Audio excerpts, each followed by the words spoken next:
दिल्ली विखे हुई पंथक कन्वेंशन दौरान पाए गए अहम मते। सुखपाल सिंह खैरा ने फिर चुक्या पंजाब विच गैर पंजाबियों के वसन का मुद्दा। धामी ते बडूंगर के अस्तीफे मगरों मनप्रीत सिंह अयाली ते गुरप्रताप सिंह वडाला वालों अहम प्रैस कॉन्फ्रेंस।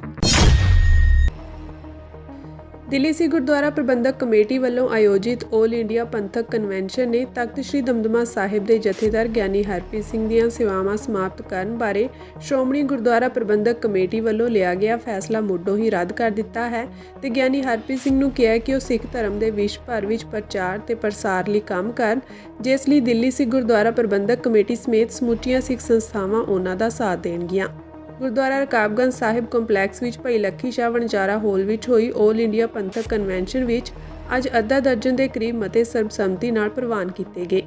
ਇਨ੍ਹਾਂ ਵਿੱਚ ਪਹਿਲੇ ਮਤੇ ਰਾਹੀਂ ਸ਼੍ਰੀ ਅਕਾਲ ਤਖਤ ਸਾਹਿਬ ਵੱਲੋਂ 2 ਦਸੰਬਰ ਨੂੰ ਸੁਣਾਏ ਗਏ ਹੁਕਮਨਾਮੇ ਨੂੰ ਇਨ-ਬਿਨ ਲਾਗੂ ਕਰਵਾਉਣ ਦੀ ਹਿਮਾਇਤ ਕੀਤੀ ਗਈ।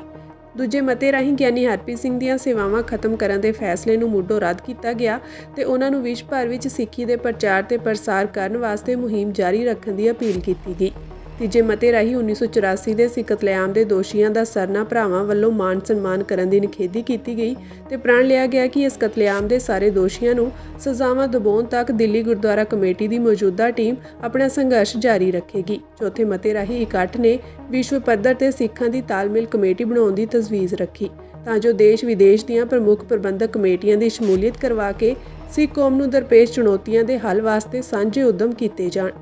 ਇਹ ਵੀ ਕਿਹਾ ਗਿਆ ਕਿ ਜਥੇਦਾਰ ਸਹਿਬਾਨ ਦੀ ਨਿਯੁਕਤੀ ਵਾਸਤੇ ਵਿਧੀ ਵਿਧਾਨ ਬਣਾਇਆ ਜਾਵੇ। ਇੱਕ ਹੋਰ ਮਤੇ ਰਾਹੀਂ ਕਨਵੈਨਸ਼ਨ ਵਿੱਚ ਕਮੇਟੀ ਦੇ ਸਾਬਕਾ ਪ੍ਰਧਾਨ ਮਨਜੀਤ ਸਿੰਘ ਜੀਕੇ ਦੇ ਖਿਲਾਫ ਕੇਸਾਂ ਵਿੱਚ ਚਾਰਜਸ਼ੀਟ ਦਾਇਰ ਕਰਨ ਦਾ ਸਵਾਗਤ ਕੀਤਾ ਗਿਆ ਤੇ ਸੰਗਤ ਨੂੰ ਅਪੀਲ ਕੀਤੀ ਗਈ ਕਿ ਅਜਿਹੇ ਲੋਕਾਂ ਨੂੰ ਮੂੰਹ ਨਾ ਲਾਇਆ ਜਾਵੇ।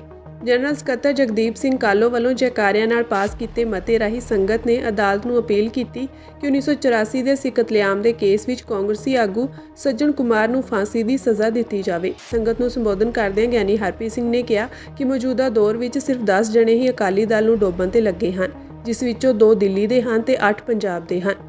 ਉਹਨਾਂ ਕਿਹਾ ਕਿ ਦਿੱਲੀ ਵਾਲਿਆਂ ਨੇ ਕਾਰ ਤੇ ਹਥੌੜਾ ਮਾਰ ਕੇ ਹੁਣ ਉਸ ਤੇ ਸਵਾਰੀ ਕਰ ਲਈ ਹੈ। ਉਹਨਾਂ ਕਿਹਾ ਕਿ ਬਾਕੀ ਸਾਰੀ ਕੌਮ ਪੰਥ ਦੀ ਬਿਹਤਰੀ ਲਈ ਕੰਮ ਕਰ ਰਹੀ ਹੈ, ਪਰ ਇਹ 10 ਜਣੇ ਪੰਥ ਦੇ ਖਿਲਾਫ ਕੰਮ ਕਰ ਰਹੇ ਹਨ। ਸਰਕਾਰਾਂ ਵੱਲੋਂ ਸ੍ਰੀ ਅਕਾਲ ਤਖਤ ਸਾਹਿਬ ਦੀ ਪ੍ਰਭੂ ਸੱਤਾ ਨੂੰ ਜਿਹੜਾ ਹੈ ਉਹ ਵੰਗਾਰਿਆ ਜਾਂਦਾ ਰਿਹਾ ਔਰ ਸ੍ਰੀ ਅਕਾਲ ਤਖਤ ਸਾਹਿਬ ਨੇ ਉਹਦਾ ਮੂੰਹ ਤੋੜ ਜਿਹੜਾ ਜਵਾਬ ਦਿੱਤਾ ਹੈ। ਕਈ ਕਹਿੰਦੇ ਨੇ ਕਿ ਪਹਿਲੀ ਵਾਰ ਹੋਇਆ कि श्रोमणी अकाली दल जो श्री अकाल तख्त साहब का रख है उन्हें श्री अकाल तख्त साहब को चुनौती दी है। पर मैं आप जी को दस दिया कि श्रोमणी अकाली दल या श्रोमणी अकाली दल का कोई वर्कर या श्रोमणी अकाली दल का श्री अकाल तख्त साहब को समर्पित कोई लीडर श्री अकाल तख्त साहब को चुनौती देने बारे सुपने में भी नहीं सोच सकता। जे श्रोमणी अकाली दल का वर्कर या समर्पित लीडर श्री अकाल तख्त साहब को सुपने दे विच भी चुनौती देने बारे नहीं सोच सकते, फिर कौन है जिहड़ा चुनौती दे रहा है? ये सिर्फ 10 बंदे ने, 10 शायद 11वां ना होवे और उन्हां 10 दे विचों 2 तुहाडे दिल्ली दे ने, 8 पंजाब दे ने। और कितनी हैरानी की गल है कि जिहड़े तुहाडे दिल्ली दे ने उन्होंने 4-5 दिन पहले एक स्टेटमेंट दी, मेरे ते दोष लाया कि ज्ञानी हरप्रीत सिंह श्रोमणी अकाली दल जो पंथक जमात है उसका नुकसान कर रहे हैं, उन्होंने तोड़न का यत्न कर रहे हैं। मैं बयान पढ़िया, मैनू बड़ी हैरानी हुई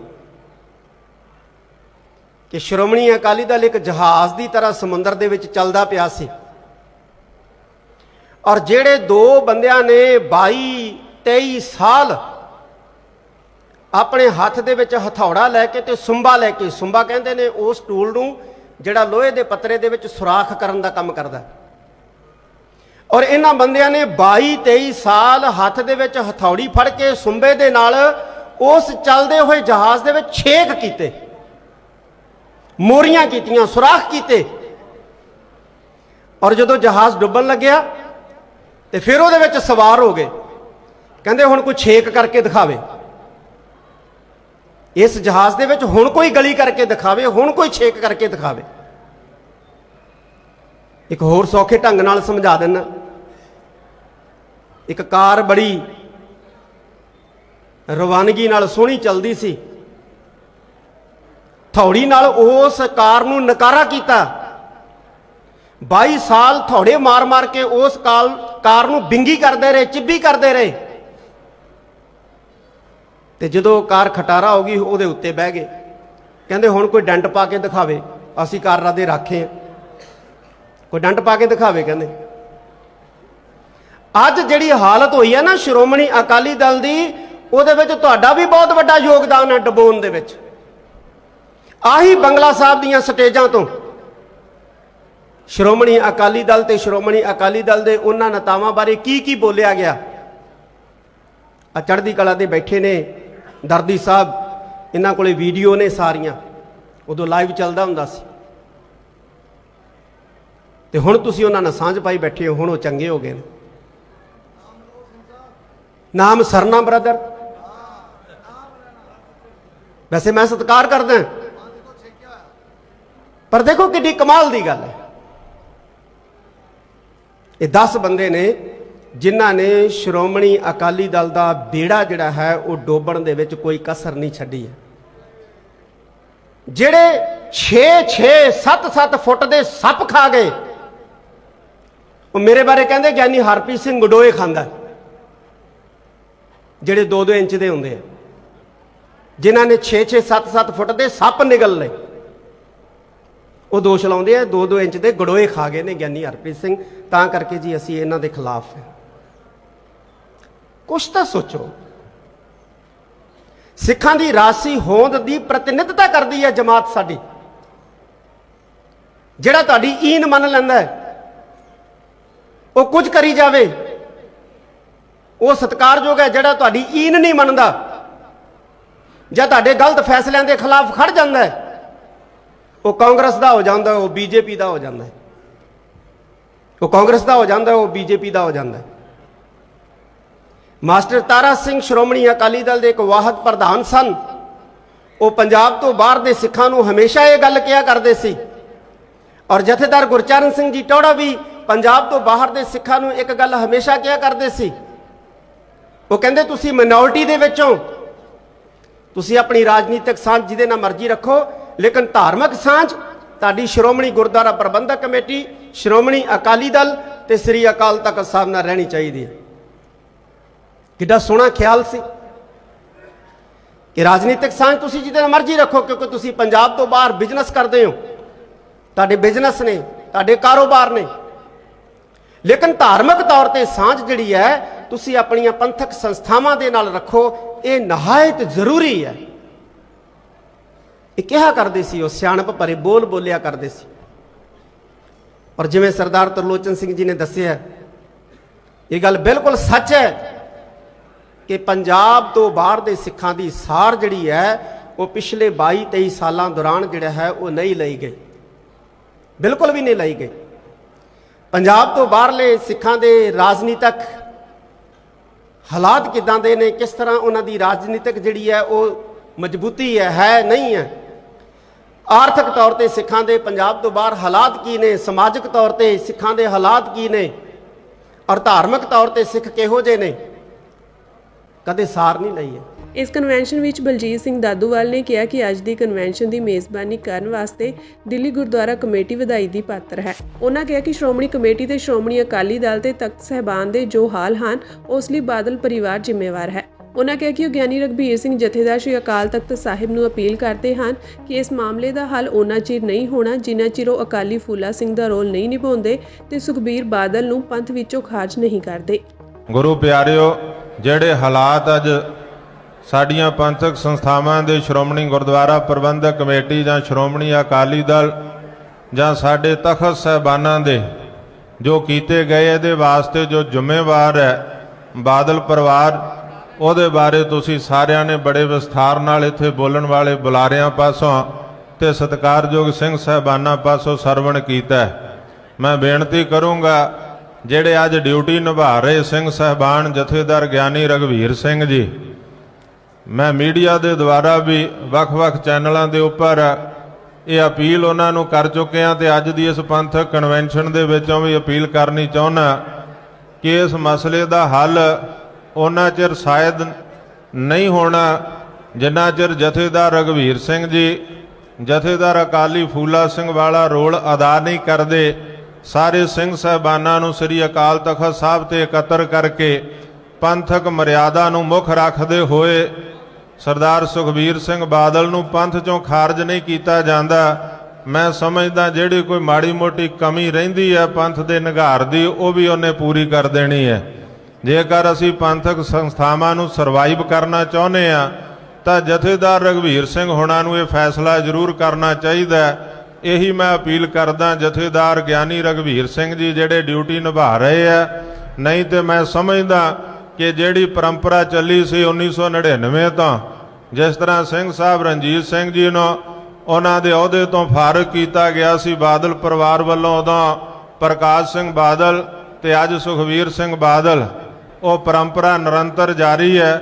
ਜਿਸ ਤਰ੍ਹਾਂ ਗਿਆਨੀ ਹਰਪ੍ਰੀਤ ਸਿੰਘ ਹੋਣਾ ਨੇ ਵੀ ਜਿਸ ਤਰ੍ਹਾਂ ਉਹਨਾਂ ਦਾ ਫੈਸਲਾ ਲਿਆ ਸੀ ਸ਼੍ਰੋਮਣੀ ਕਮੇਟੀ ਨੇ, ਤਾਂ ਉਹਨਾਂ ਨੇ ਵੀ ਆਪਣੀ ਟੀਵੀ ਇੰਟਰਵਿਊ ਦੇ ਦੌਰਾਨ ਕਿਹਾ ਸੀ ਕਿ ਇਹ ਪਹਿਲੀ ਵਾਰ ਨਹੀਂ ਹੋਇਆ, ਪਹਿਲਾਂ ਵੀ ਇਹੀ ਕੁਛ ਇਹ ਬਾਦਲ ਪਰਿਵਾਰ ਕਰਦਾ ਆਇਆ। ਤਾਂ ਮੈਂ ਸਮਝਦਾ ਕਿ ਜਥੇਦਾਰ ਰਘਵੀਰ ਸਿੰਘ ਹੋਣਾ ਨੂੰ ਇਹ ਪੰਥ ਨੂੰ ਚੜ੍ਹਦੀ ਕਲਾ ਵਾਲੇ ਪਾਸੇ ਲਿਜਾਣ ਲਈ ਇਹ ਜੋ ਬਾਦਲ ਪਰਿਵਾਰ ਅਮਰ ਵੇਲ ਬਣ ਕੇ ਸਾਡੇ ਸਿੱਖੀ ਪੰਥ ਦੇ ਬੂਟੇ ਤੇ ਛਾਇਆ ਤੇ ਪੰਥ ਦਾ ਨੁਕਸਾਨ ਕਰ ਰਿਹਾ, ਇਹਨੂੰ ਜਿੰਨਾ ਚਿਰ ਪੰਥ ਚੋਂ ਖਾਰਜ ਨਹੀਂ ਕੀਤਾ ਜਾਂਦਾ ਉਹਨਾਂ ਚਿਰ ਮੈਂ ਸਮਝਦਾ ਇਸ ਮਸਲੇ ਦਾ ਹੱਲ ਨਹੀਂ ਹੋਣਾ। ਕਾਂਗਰਸੀ ਆਗੂ ਸੁਖਪਾਲ ਸਿੰਘ ਖਹਿਰਾ ਨੇ ਇੱਕ ਵਾਰ ਫਿਰ ਤੋਂ ਪੰਜਾਬ ਵਿੱਚ ਪ੍ਰਵਾਸੀਆਂ ਦੇ ਮੁੱਦੇ ਨੂੰ ਚੁੱਕਿਆ ਹੈ। ਉਹਨਾਂ ਕਿਹਾ ਕਿ ਹੁਣ ਜਦੋਂ ਅਮਰੀਕਾ, ਕੈਨੇਡਾ ਤੇ ਆਸਟ੍ਰੇਲੀਆ ਵਰਗੇ ਬਹੁਤੇ ਦੇਸ਼ ਸਾਡੇ ਨੌਜਵਾਨਾਂ ਦੀ ਐਂਟਰੀ ਤੇ ਰੋਕ ਲਗਾ ਰਹੇ ਹਨ ਤਾਂ ਸਾਨੂੰ ਵੀ ਗੈਰ ਪੰਜਾਬੀਆਂ ਦੇ ਪੰਜਾਬ ਵਿੱਚ ਵਸਣ ਜਾਂ ਨੌਕਰੀਆਂ ਲੈਣ ਤੋਂ ਰੋਕਣ ਲਈ ਕਾਨੂੰਨ ਲਿਆਉਣਾ ਚਾਹੀਦਾ ਹੈ। ਖਹਿਰਾ ਨੇ ਕਿਹਾ ਕਿ ਮੇਰੇ ਵੱਲੋਂ ਇੱਕ ਬਿੱਲ ਪੇਸ਼ ਕੀਤਾ ਗਿਆ ਸੀ ਕਿ ਪੰਜਾਬ ਵਿੱਚ ਗੈਰ ਪੰਜਾਬੀਆਂ ਦੇ ਆਉਣ ਜਾਂ ਵਸਣ ਤੇ ਸ਼ਰਤਾਂ ਲਾਗੂ ਕੀਤੀਆਂ ਜਾਣ। ਦੋਸਤੋ, ਆਪਾਂ ਸਭ ਨੇ ਅੱਛੀ ਤਰ੍ਹਾਂ ਦੇਖ ਲਿਆ ਹੁਣ ਪਿਛਲੇ ਦਿਨਾਂ 'ਚ ਕਿ ਕਿਵੇਂ ਅਮਰੀਕਾ ਤੋਂ ਜਹਾਜ਼ ਭਰ ਕੇ ਸਾਡੇ ਨੌਜਵਾਨਾਂ ਨੂੰ ਪੰਜਾਬ ਦੇ ਲੋਕਾਂ ਲਈ ਤੋਹੀਨ ਕਰਕੇ, ਬੇਇੱਜ਼ਤ ਕਰਕੇ, ਹੱਥਕੜੀਆਂ ਲਾ ਕੇ, ਪੈਰ ਜਕੜ ਕੇ, ਪੱਗਾਂ ਉਤਾਰ ਕੇ ਉਹਨਾਂ ਨੂੰ ਪੰਜਾਬ ਵਾਪਸ ਭੇਜਿਆ ਜਾ ਰਿਹਾ, ਡਿਪੋਰਟ ਕੀਤਾ ਜਾ ਰਿਹਾ। ਔਰ ਇਹ ਇਕੱਲਾ ਅਮਰੀਕਾ ਨਹੀਂ ਡਿਪੋਰਟ ਕਰ ਰਿਹਾ, ਆਪਣੇ ਜਿਹੜੇ ਪੰਜਾਬ ਦੇ ਨੌਜਵਾਨ ਜਾਣਾ ਚਾਹੁੰਦੇ ਸੀ ਉੱਥੇ ਕੈਨੇਡਾ ਦੇ ਵਿੱਚ ਵੀ ਓਪਰਚੁਨਿਟੀਜ਼ ਜਿਹੜੀਆਂ ਨੇ ਉਹ ਤਕਰੀਬਨ ਬੰਦ ਹੋ ਚੁੱਕੀਆਂ ਨੇ। ਕੈਨੇਡਾ ਨੇ ਵੀ ਜਿਹੜਾ ਸਟੱਡੀ ਵੀਜ਼ਾ ਬੰਦ ਕਰ ਦਿੱਤਾ, ਵਰਕ ਪਰਮਿਟਸ ਤਕਰੀਬਨ ਕਾਫੀ ਪਾਬੰਦੀਆਂ ਲਾਤੀਆਂ ਨੇ। ਔਰ ਆ ਜਿਹੜੀ ਮੇਰੇ ਕੋਲ ਤੁਸੀਂ ਦੇਖੋਗੇ ਇੱਕ ਪ੍ਰੈਸ ਰਿਲੀਜ਼ ਹੈ, ਇਹ ਆਸਟ੍ਰੇਲੀਆ ਦੇ ਇੱਕ ਸੈਨੇਟਰ ਦੀ ਆ, ਤੁਸੀਂ ਪੜੋ ਕਿ ਅਸੀਂ ਵੀ 75,000 ਇਲੀਗਲਸ ਨੂੰ ਡਿਪੋਰਟ ਕਰਨ ਜਾ ਰਹੇ। ਇਹ 11 ਫਰਵਰੀ ਦੀ ਉਹਨਾਂ ਦੀ ਪ੍ਰੈਸ ਰਿਲੀਜ਼ ਆ। ਸੈਨੇਟਰ ਦਾ ਨਾਮ ਹੈਗਾ ਸੈਨੇਟਰ ਪੌਲੀਨ ਹੈਂਸਨ, ਕੁਈਨਜ਼ਲੈਂਡ ਤੋਂ ਜੀ। ਤਾਂ ਮਤਲਬ ਹੁਣ ਇਹ ਆਪਾਂ ਨੂੰ ਐਂ ਲੱਗਣ ਲੱਗ ਗਿਆ ਕਿ ਸਾਰੀ ਦੁਨੀਆ ਦੇ ਦਰਵਾਜ਼ੇ ਪੰਜਾਬ ਦੇ ਲੋਕਾਂ ਲਈ ਬੰਦ ਹੈ। ਪਰ ਦੁੱਖ ਇੱਥੇ ਅਫਸੋਸ ਹੈ ਕਿ ਸਾਡੇ ਪੰਜਾਬ ਦੀ ਸਰਕਾਰ ਜਿਹੜਾ ਕਿ ਸਾਨੂੰ ਵੀ ਤੁਰੰਤ ਪੰਜਾਬ ਦੇ ਨੌਜਵਾਨਾਂ ਲਈ, ਪੰਜਾਬ ਦੇ ਭਵਿੱਖ ਵਾਸਤੇ, ਪੰਜਾਬ ਦੀ ਸਰਕਾਰੀ ਨੌਕਰੀਆਂ ਵਿੱਚ ਆਪਾਂ ਸਭ ਨੂੰ ਪ੍ਰਬੰਧ ਕਰਨਾ ਚਾਹੀਦਾ ਕਿ ਉਹ ਕੇਵਲ ਤੇ ਕੇਵਲ ਪ੍ਰਾਇੋਰਟੀ ਜਿਹੜੀ ਹੈ ਪੰਜਾਬ ਦੇ ਲੋਕਾਂ ਨੂੰ ਮਿਲੇ। ਔਰ ਉਹਦੇ ਵਾਸਤੇ ਮੈਂ ਇੱਕ ਪ੍ਰਾਈਵੇਟ ਮੈਂਬਰਸ ਬਿੱਲ ਪੇਸ਼ ਕੀਤਾ ਹੋਇਆ 2023 ਦਾ, ਜਿਹੜਾ ਕੁਲਤਾਰ ਸੰਧਵਾ ਸਪੀਕਰ ਦੇ ਟੇਬਲ ਦੇ ਉੱਤੇ ਪਿਆ ਹੋਇਆ, ਕਿ ਹਿਮਾਚਲ ਪ੍ਰਦੇਸ਼ ਦੀ ਤਰਜ਼ ਤੇ ਔਰ ਉੱਤਰਾਖੰਡ ਦੀ ਤਰਜ਼ ਤੇ, ਰਾਜਸਥਾਨ ਤੇ ਗੁਜਰਾਤ ਦੀ ਤਰਜ਼ ਤੇ ਇਦਾਂ ਦਾ ਕਾਨੂੰਨ ਹੋਵੇ ਕਿ ਪੰਜਾਬ ਦੇ ਵਿੱਚ ਕੋਈ ਵੀ ਆਦਮੀ ਬਾਹਰੋਂ ਆਣ ਕੇ ਪੰਜਾਬ ਦੀ ਨਾ ਜ਼ਮੀਨ ਖਰੀਦ ਸਕੇ, ਨਾ ਵੋਟਰ ਬਣ ਸਕੇ ਤੇ ਨਾ ਸਾਡੀ ਸਰਕਾਰੀ ਨੌਕਰੀਆਂ ਲੈ ਸਕਣ। ਇਹ ਸਾਰੇ ਦੂਜੀ ਸਟੇਟਾਂ ਨੇ ਲਾਅ ਬਣਾਇਆ ਹੋਇਆ ਵਾ। ਔਰ ਹੋ ਕੀ ਰਿਹਾ ਕਿ ਤੁਸੀਂ ਦੇਖਿਆ ਕਿ ਪੰਜਾਬ ਵਿੱਚ ਹੁਣ ਤਾਜ਼ੀਆਂ ਭਰਤੀਆਂ ਕੱਢੀਆਂ, ਕਾਫੀ ਦੇਰ ਤੋਂ ਨੌਕਰੀਆਂ ਮਿਲ ਰਹੀਆਂ ਨੇ। ਭਗਵੰਤ ਮਾਨ ਕਹਿ ਰਿਹਾ ਮੈਂ ਬਹੁਤ ਨੌਕਰੀਆਂ ਦੇ ਰਹੀਆਂ, ਲੇਕਿਨ ਉਹ ਨੌਕਰੀਆਂ ਰਾਜਸਥਾਨ, ਦਿੱਲੀ, ਹਰਿਆਣਾ ਦੇ ਲੋਕ ਲੈ ਰਹੇ ਨੇ। ਇਹ ਆਪਾਂ ਸਾਰਿਆਂ ਨੂੰ ਅੱਛੀ ਤਰ੍ਹਾਂ ਪਤਾ, ਕਈ ਵਾਰ ਸੋਸ਼ਲ ਮੀਡੀਆ ਤੇ ਦੇਖ ਚੁੱਕੇ ਹਾਂ। ਹੁਣ 1746 ਕਾਂਸਟੇਬਲਸ ਦੀ ਨੌਕਰੀਆਂ ਨਵੀਆਂ ਕੱਢੀਆਂ ਨੇ। ਚਲੋ ਸਮਝੋ ਕਿ ਇੰਨੇ ਆਲਮੋਸਟ 2000 ਘਰ ਵਿੱਚ ਨੌਕਰੀ ਮਿਲਣ ਦੀ ਉਮੀਦ ਹੈਗੀ ਆ। ਪਰ ਇਸ ਨੌਕਰੀਆਂ ਵਿੱਚ ਪੰਜਾਬੀ ਦੀ ਭਾਸ਼ਾ ਦੀ, ਪੰਜਾਬੀ ਦੇ ਜਿਹੜੇ ਅੰਕ ਹੋਣੇ ਚਾਹੀਦੇ ਨੇ, ਜਿਹੜੇ ਮੈਰਿਟ ਵਾਸਤੇ ਨੰਬਰ ਹੋਣੇ ਚਾਹੀਦੇ ਨੇ, ਉਹ ਸਿਰਫ ਕਿਤੇ ਇਹ ਸ਼ਰਤ ਨਹੀਂ ਕਿ ਪੰਜਾਬੀ ਡੋਮਿਸਾਈਲ ਹੋਣਾ ਚਾਹੀਦਾ, ਯਾਨੀ ਕਿ ਪੰਜਾਬ ਦਾ ਜੰਮਪਲ ਹੋਣਾ ਚਾਹੀਦਾ, ਪੰਜਾਬ ਚੋਂ 10ਵੀਂ ਜਾਂ ਪੰਜਾਬ ਦੇ ਸਰਕਾਰੀ ਸਕੂਲਾਂ ਚੋਂ ਜਾਂ ਪੰਜਾਬ 'ਚ ਰਹਿ ਕੇ ਉਸਨੇ 12ਵੀਂ ਪਾਸ ਕੀਤੀ ਹੋਵੇ, ਇਹ ਕਿਤੇ ਕੋਈ ਸ਼ਰਤ ਸਾਨੂੰ ਨਜ਼ਰ ਨਹੀਂ ਆ ਰਹੀ।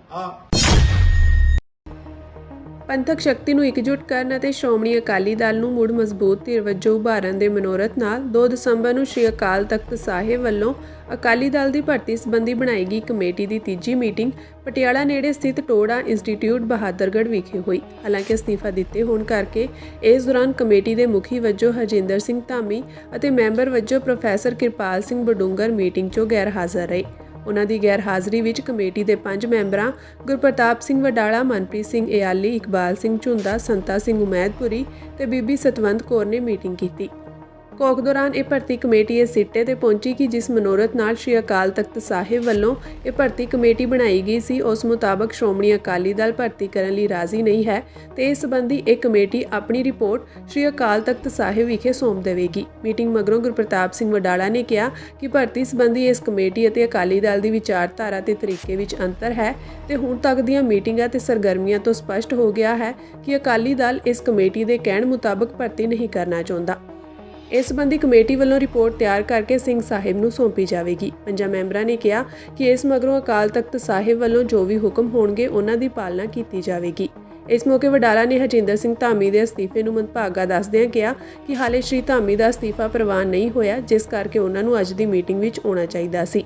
ਮਨਪ੍ਰੀਤ ਸਿੰਘ ਇਆਲੀ ਨੇ ਕਿਹਾ ਕਿ ਭੁੰਦਰ ਦੇ ਦੂਜੀ ਮੀਟਿੰਗ ਵਿੱਚ ਨਾ ਆਉਣ ਮਗਰੋਂ ਉਹ ਉਹਨਾਂ ਦੇ ਘਰ ਵੀ ਗਏ ਪਰ ਉਹਨਾਂ ਨੇ ਸਹਿਯੋਗ ਨਹੀਂ ਦਿੱਤਾ ਕਿ ਮਾਨਯੋਗ ਸ਼੍ਰੀ ਅਕਾਲ ਤਖਤ ਸਾਹਿਬ ਨੂੰ ਅਸੀਂ ਇੱਕ ਪੱਤਰ ਲਿਖ ਕੇ ਉਹਨਾਂ ਨੂੰ ਭੇਜਿਆ, ਦੇਵਾਂਗੇ, ਆਪ ਪੇਸ਼ ਹੋ ਕੇ ਦੇਵਾਂਗੇ ਕਿ ਜੋ ਵੀ ਆਦੇਸ਼ ਮਾਨਯੋਗ ਸ਼੍ਰੀ ਅਕਾਲ ਤਖਤ ਸਾਹਿਬ ਦੇ ਜਥੇਦਾਰ ਸਾਹਿਬ ਸਾਨੂੰ ਕਮੇਟੀ ਨੂੰ ਕਰਨਗੇ ਭਰਤੀ ਪ੍ਰਕਿਰਿਆ ਸੰਬੰਧੀ, ਅਸੀਂ ਉਸ ਤੇ ਇਨ ਬਿਨ ਪਹਿਰਾ ਦੇ ਕੇ ਉਹਦੀ ਪਾਲਣਾ ਕਰਾਂਗੇ।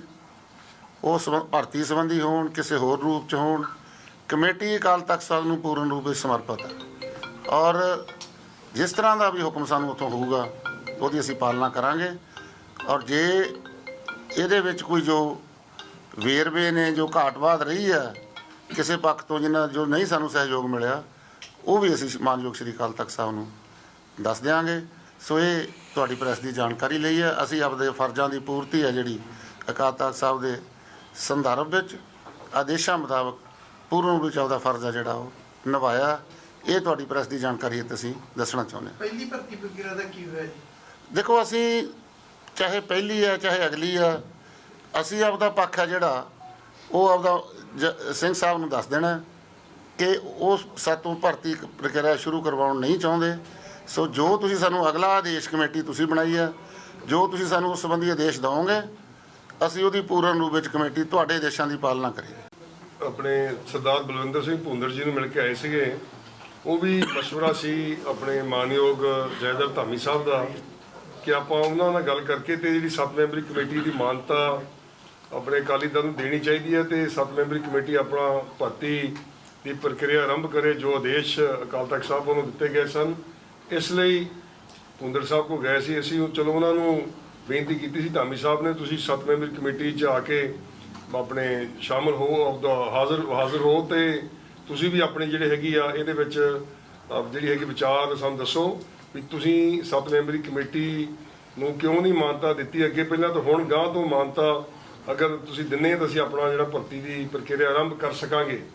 ਪਰ ਅਸੀਂ ਉਹਨਾਂ ਨੂੰ ਬਹੁਤ ਵਧੀਆ ਇੱਕ ਸੁਜੈਸ਼ਨ ਦਿੱਤਾ ਸੀ ਭੁੰਦਰ ਸਾਹਿਬ ਨੂੰ, ਲੇਕਿਨ ਉਹਨਾਂ ਨੇ ਕੋਈ ਉਹਦਾ ਰਿਸਪੌਂਸ ਨਹੀਂ ਦਿੱਤਾ। ਸੋ ਇਸ ਕਰਕੇ ਭੁੰਦਰ ਸਾਹਿਬ ਵਾਲਾ ਚੈਪਟਰ ਤਾਂ ਹੁਣ ਕਲੋਜ਼ ਹੀ ਆ। ਨਹੀਂ, ਦੇਖੋ, ਅਸੀਂ ਸਰਬਸੰਮਤੀ ਨਾਲ ਫੈਸਲਾ ਲਿਆ ਕਿਉਂਕਿ ਜਿਹੜੇ 5 ਮੈਂਬਰ ਹਾਜ਼ਰ ਹੋਏ ਨੇ ਅੱਜ, ਇਹ 5 ਹੀ ਸ਼੍ਰੀ ਅਕਾਲ ਤਖਤ ਸਾਹਿਬ ਨੂੰ ਸਮਰਪਿਤ ਨੇ। ਜੋ ਵੀ ਅਗਲਾ ਸਾਨੂੰ ਹੁਕਮ ਮਿਲੂਗਾ ਭਰਤੀ ਸੰਬੰਧੀ, ਉਹਦੇ ਤੇ ਅਸੀਂ ਪਹਿਰਾ ਦੇਣ ਲਈ ਤਿਆਰ ਹਾਂ। ਜੋ ਪਹਿਲਾ ਹੁਕਮ ਹੋਇਆ ਸੀ ਅਸੀਂ ਉਹ 'ਤੇ ਪਹਿਰਾ ਦੇਣ ਨੂੰ ਤਿਆਰ ਸੀਗੇ, ਠੀਕ ਆ। ਉਹਦੇ ਲਈ ਸਾਨੂੰ ਸਹਿਯੋਗ ਨਹੀਂ ਮਿਲਿਆ, ਉਹ ਪਾਰਟੀ ਨੇ ਸਹਿਯੋਗ ਦੇਣਾ ਸੀਗਾ, ਪਾਰਟੀ ਨੇ ਭਰਤੀ ਕਰਵਾਉਣੀ ਸੀਗੀ ਇਸ ਕਮੇਟੀ ਤੋਂ, ਉਹ ਨਹੀਂ ਕਰਵਾਉਣਾ ਚਾਹੁੰਦੇ। ਅਸੀਂ ਉਹ ਲਿਖ ਕੇ ਸ਼੍ਰੀ ਅਕਾਲ ਤਖਤ ਸਾਹਿਬ ਨੂੰ ਭੇਜ ਦਿੱਤਾ। ਅੱਗੇ ਜਥੇਦਾਰ ਸਾਹਿਬਾਨ ਜੋ ਵੀ ਸਾਨੂੰ ਹੁਕਮ ਕਰਨਗੇ ਤੇ ਇਹ ਕਮੇਟੀ ਹੈ ਜਿਹੜੀ 5 ਮੈਂਬਰ ਜਿਹੜੇ ਹਾਜ਼ਰ ਨੇ ਉਹ ਸਮਰਪਿਤ ਨੇ ਸ਼੍ਰੀ ਅਕਾਲ ਤਖਤ ਸਾਹਿਬ ਨੂੰ, ਕਿਉਂਕਿ ਸਾਡੇ ਲਈ ਅਕਾਲ ਤਖਤ ਸ਼੍ਰੀ ਅਕਾਲ ਤਖਤ ਸਾਹਿਬ ਸਰਵਉੱਚ ਆ। ਸੋ ਜੋ ਸਾਨੂੰ ਅਗਲਾ ਆਦੇਸ਼ ਉਹ ਦੇਣਗੇ ਉਹਦੇ ਤੇ ਅਸੀਂ ਡਟ ਕੇ ਪਹਿਰਾ ਦੇਵਾਂਗੇ। ਅੱਜ 86ਵੇਂ ਦਿਨ ਵੀ ਕਿਸਾਨ ਆਗੂ ਜਗਜੀਤ ਸਿੰਘ ਡੱਲੇਵਾਲ ਵੱਲੋਂ ਦਾਤਾ ਸਿੰਘ ਵਾਲਾ ਖਨੌਰੀ ਕਿਸਾਨ ਮੋਰਚਾ ਵਿਖੇ ਭੁੱਖ ਹੜਤਾਲ ਜਾਰੀ ਰਹੀ। ਕੱਲ੍ਹ 20 ਫਰਵਰੀ ਨੂੰ ਦੁਪਹਿਰ 12 ਵਜੇ ਕਿਸਾਨ ਆਗੂ ਜਗਜੀਤ ਸਿੰਘ ਡੱਲੇਵਾਲ ਦਾਤਾ ਸਿੰਘ ਵਾਲਾ ਖਨੌਰੀ ਕਿਸਾਨ ਮੋਰਚਾ ਵਿਖੇ ਮੀਡੀਆ ਨੂੰ ਸੰਬੋਧਨ ਕਰਨਗੇ ਅਤੇ ਨਾਲ ਹੀ ਮਹੱਤਵਪੂਰਨ ਐਲਾਨ ਵੀ ਕਰ ਸਕਦੇ ਹਨ। ਪੰਜਾਬ ਵਿਧਾਨ ਸਭਾ ਵਿੱਚ ਵਿਰੋਧੀ ਧਿਰ ਦੇ ਨੇਤਾ ਪ੍ਰਤਾਪ ਸਿੰਘ ਬਾਜਵਾ ਨੇ ਪੰਜਾਬ ਦੇ ਰਾਜਪਾਲ ਨੂੰ ਪੱਤਰ ਲਿਖ ਕੇ ਪਾਰਟੀ ਫੰਡ ਘਪਲੇ ਦੀ ਜਾਂਚ ਦੀ ਮੰਗ ਕੀਤੀ ਹੈ। ਰਾਜਪਾਲ ਗੁਲਾਬ ਚੰਦ ਕਟਾਰੀਆ ਨੂੰ ਲਿਖੇ ਪੱਤਰ ਵਿੱਚ ਉਹਨਾਂ ਕਿਹਾ ਕਿ ਆਮ ਆਦਮੀ ਪਾਰਟੀ ਸਰਕਾਰ ਨੇ ਦਿੱਲੀ ਚੋਣਾਂ ਲਈ ਫੰਡ ਇਕੱਠਾ ਕਰਨ ਵਿੱਚ ਘਪਲੇਬਾਜ਼ੀ ਕੀਤੀ ਹੈ। ਉਹਨਾਂ ਨਾਲ ਪਾਵਰਕੌਮ ਦੀ ਇੰਜੀਨੀਅਰ ਐਸੋਸੀਏਸ਼ਨ ਦਾ ਪੱਤਰ ਵੀ ਨਾਲ ਨੱਥੀ ਕੀਤਾ ਹੈ ਜੋ ਮੁੱਖ ਮੰਤਰੀ ਨੂੰ ਲਿਖਿਆ ਗਿਆ ਸੀ। ਬਾਜਵਾ ਨੇ ਇਸ ਮਾਮਲੇ ਦੀ ਜੁਡੀਸ਼ੀਅਲ ਜਾਂ ਈਡੀ ਰਾਹੀਂ ਜਾਂਚ ਦੀ ਮੰਗ ਕੀਤੀ ਹੈ। ਅਮਰੀਕਾ ਵੱਲੋਂ ਭਾਰਤ ਵਿੱਚ ਵੋਟਰਾਂ ਦੀ ਗਿਣਤੀ ਵਧਾਉਣ ਲਈ $21 ਮਿਲੀਅਨ ਦਿੱਤਾ ਜਾਣਾ ਸੀ, ਪਰ ਟਰੰਪ ਪ੍ਰਸ਼ਾਸਨ ਦੇ ਸਰਕਾਰੀ ਕੁਸ਼ਲਤਾ ਵਿਭਾਗ ਨੇ ਇਸ ਫੰਡ ਨੂੰ ਰੱਦ ਕਰ ਦਿੱਤਾ ਹੈ, ਜਿਸ ਦਾ ਹੁਣ ਡੋਨਲਡ ਟਰੰਪ ਵੀ ਸਮਰਥਨ ਕਰ ਰਹੇ ਹਨ। ਇਸ ਤੋਂ ਇਲਾਵਾ ਟਰੰਪ ਨੇ ਭਾਰਤ ਵਿੱਚ ਇੰਨੀ ਵੱਡੀ ਰਕਮ ਦੇਣ ਤੇ ਸਵਾਲ ਖੜੇ ਕੀਤੇ ਹਨ। ਟਰੰਪ ਨੇ ਸਵਾਲ ਉਠਾਇਆ ਕਿ ਭਾਰਤ ਨੂੰ $21 ਮਿਲੀਅਨ ਕਿਉਂ ਦਿੱਤੇ ਗਏ, ਜਦੋਂ ਕਿ ਭਾਰਤ ਕੋਲ ਪਹਿਲਾਂ ਹੀ ਬਹੁਤ ਸਾਰਾ ਪੈਸਾ ਹੈ। ਅਮਰੀਕੀ ਸਰਕਾਰ ਨੇ ਕਈ ਦੇਸ਼ਾਂ ਵਿੱਚ ਚੱਲ ਰਹੇ ਯੂਐਸ ਏਡ ਪ੍ਰੋਗਰਾਮ ਨੂੰ ਰੋਕ ਦਿੱਤਾ ਹੈ। ਡੋਨਲਡ ਟਰੰਪ ਨੇ ਕਿਹਾ ਕਿ ਅਸੀਂ ਭਾਰਤ ਨੂੰ $21 ਮਿਲੀਅਨ ਕਿਉਂ ਦੇ ਰਹੇ ਹਾਂ, ਉਸ ਕੋਲ ਪਹਿਲਾਂ ਹੀ ਕਾਫੀ ਪੈਸਾ ਹੈ। ਉਹ ਦੁਨੀਆ ਦੇ ਸਭ ਤੋਂ ਵੱਧ ਟੈਕਸ ਲਗਾਉਣ ਵਾਲੇ ਦੇਸ਼ਾਂ ਵਿੱਚੋਂ ਇੱਕ ਹੈ। ਉਹਨਾਂ ਕਿਹਾ ਕਿ ਮੈਨੂੰ ਭਾਰਤ ਅਤੇ ਇਸ ਦੇ ਪ੍ਰਧਾਨ ਮੰਤਰੀ ਲਈ ਬਹੁਤ ਸਤਿਕਾਰ ਹੈ, ਪਰ ਭਾਰਤ ਵਿੱਚ ਵੋਟਰਾਂ ਦੀ ਗਿਣਤੀ ਲਈ 21 ਮਿਲੀਅਨ ਕਿਉਂ? ਆਪਣੇ ਇਸੇ ਬਿਆਨ ਵਿੱਚ ਟਰੰਪ ਨੇ ਭਾਰਤ ਦੁਆਰਾ ਲਗਾਏ ਗਏ ਟੈਰਿਫ ਦਾ ਮੁੱਦਾ ਵੀ ਉਠਾਇਆ।